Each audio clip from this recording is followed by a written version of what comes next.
I started working with cheetahs in 1974, and I was in Oregon.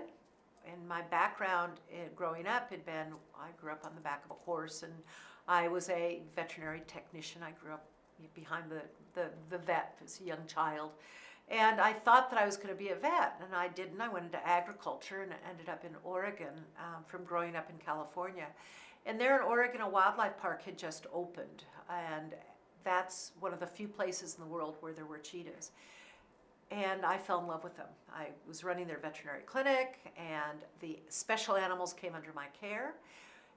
There were very few cheetahs in captivity anywhere in the world, and I wrote to people all around the world, and I said, I'm very interested in this species. Let me know anything that you can find out or share with me. When I'd write to people around the world and I'd ask, tell me what you can share with me about cheetahs, people would write back and they'd say, the cheetah doesn't breed well in captivity, they have a very short lifespan, and we're losing them in the wild. When you find out something about cheetahs, let us know. And I thought, my God, this is an animal that people have revered for 5,000 years. Why don't we know anything about it? But we've basically forgot. They never bred well in captivity.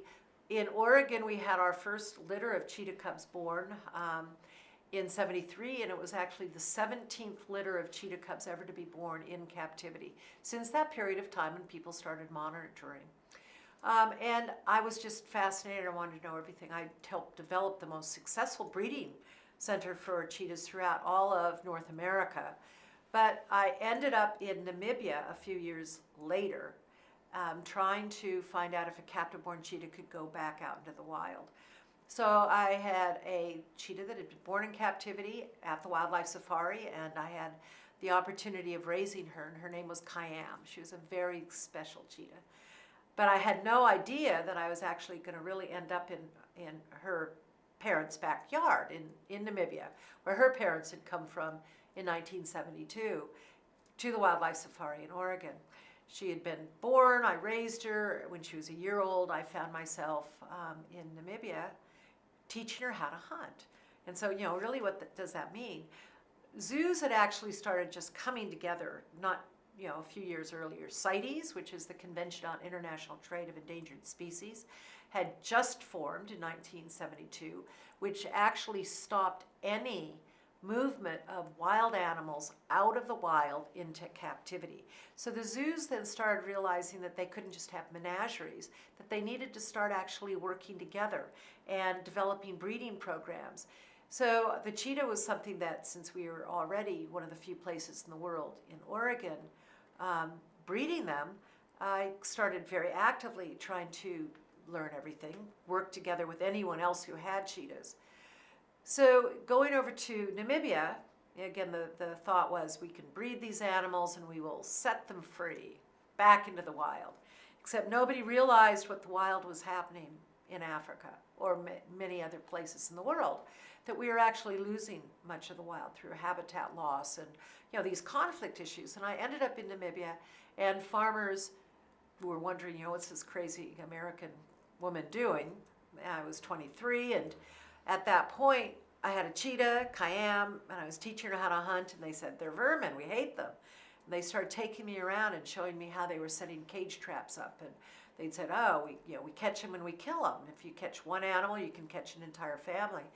And during the 1980s, when I was getting ready and hard, trying to get people to be aware that the cheetah needed help, the farmers in Namibia alone had killed almost 10,000 cheetahs.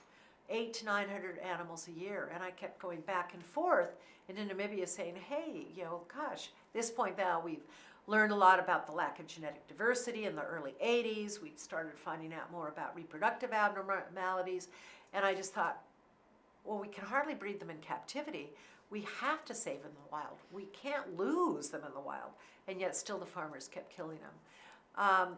And so, yes, I taught Khayyam how to hunt, and just to circle back to her, such a very special animal, she was born on the 4th of December, and in honoring her many years later, I was given the opportunity to develop the International Day of the Cheetah. And so I selected the 4th of December because I wanted everyone to always remember who Khayyam was, the reason why we are working so hard to save the cheetah. I always felt that Kayam took me there to show me what was going on, to try to help save her wild relatives, and then I had a path to follow. I had to work with the farming communities, we had to get governments involved, and from that we had a lot to do to save the cheetah. And in honor of Kayam, who did learn how to hunt, her survival was not going back out in the wild. She came back to America, and together we were ambassadors for her species for a number of years until she passed away, and then I packed my bags and moved over to Namibia and set up the Cheetah Conservation Fund.